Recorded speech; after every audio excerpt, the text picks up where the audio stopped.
jumpa lagi dengan Bunda Selvi. Kali ini kita belajar tema 2, subtema 1, Bahasa Indonesia. Let's go! Ya, kita akan belajar mengolah informasi dalam bentuk peta pikiran.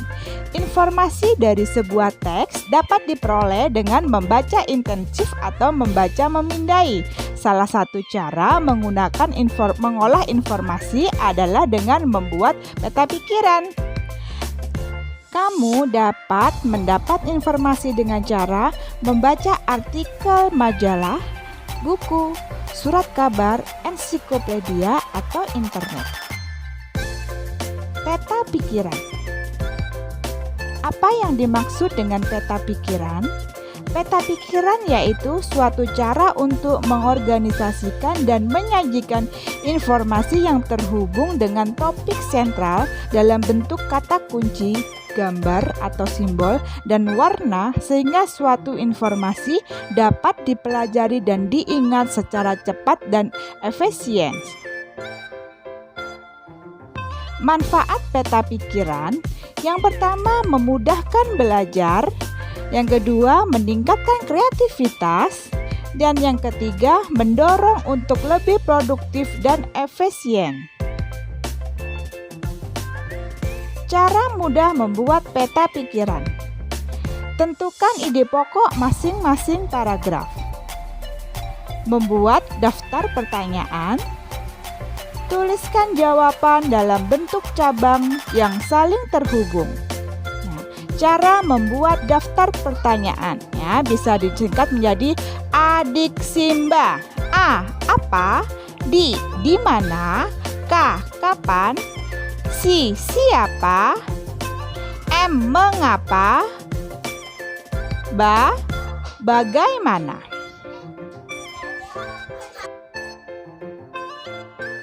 Hal-hal yang perlu diperhatikan saat membuat peta pikiran. Pastikan tema utama terletak di tengah-tengah. Cari hubungan antara setiap tema dan tanda dengan garis warna atau simbol. Gunakan huruf besar. Buat peta pikiran di kertas polos dan hilangkan proses edit. Nah, ini adalah contoh membuat peta pikiran tentang manfaat energi matahari. Sentralnya adalah matahari.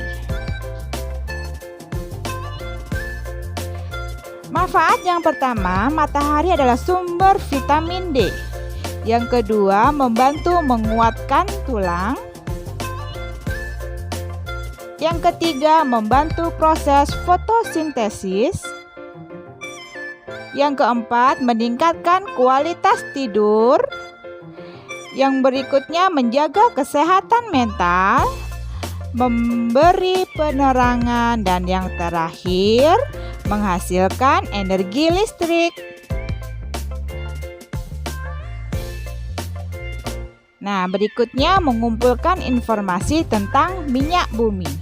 Minyak bumi. Minyak bumi adalah salah satu sumber energi yang terkandung di dalam perut bumi. Minyak bumi diperoleh melalui proses penambangan. Minyak bumi persediaannya sangat terbatas, oleh karena itu harus digunakan secara hemat dan tepat. Sebelum dimanfaatkan sebagai bahan bakar, minyak bumi diolah menjadi bensin, solar, dan minyak tanah. Sisa hasil pengolahan minyak bumi berupa parafit, plastik, dan aspal.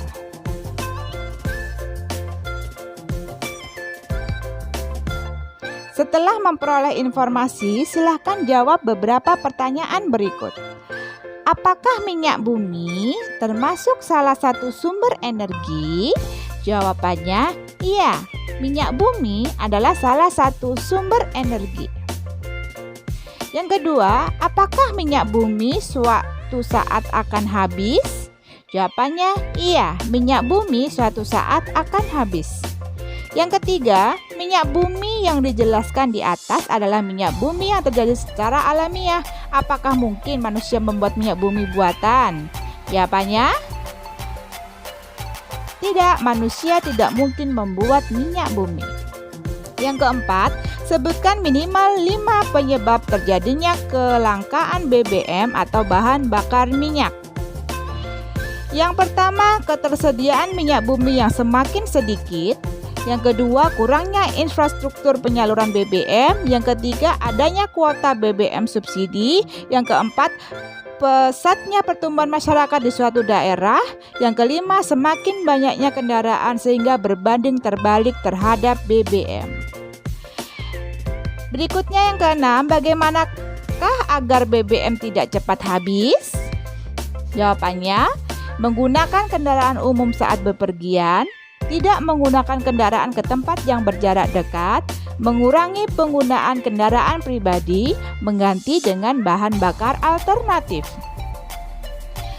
Soal nomor 7, apakah yang menyebabkan harga BBM mahal? Jawabannya, biaya produksi yang tinggi menjadi alasan utama kenapa harga BBM mahal. Yang 8, apakah kegunaan dari beberapa jenis minyak bumi berikut? Jenis minyak bumi bensin, kegunaannya bahan bakar kendaraan bermotor dan mobil.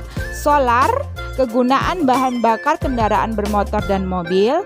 Minyak tanah, kegunaan bahan bakar mesin jet dan bahan bakar lampu.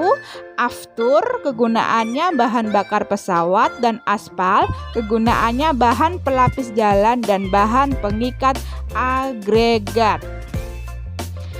Ya, materi selanjutnya tentang presentasi. Ya, saat presentasi di depan kelas, pastikan suara kalian cukup jelas dan keras sehingga dapat didengar oleh seluruh kelas. Bicaralah dengan kalimat yang teratur dan tidak terburu-buru. Setelah kalian selesai berpresentasi, mintalah salah satu teman untuk memberikan penilaian dalam tabel. Contoh penilaian terhadap presentasi seorang teman.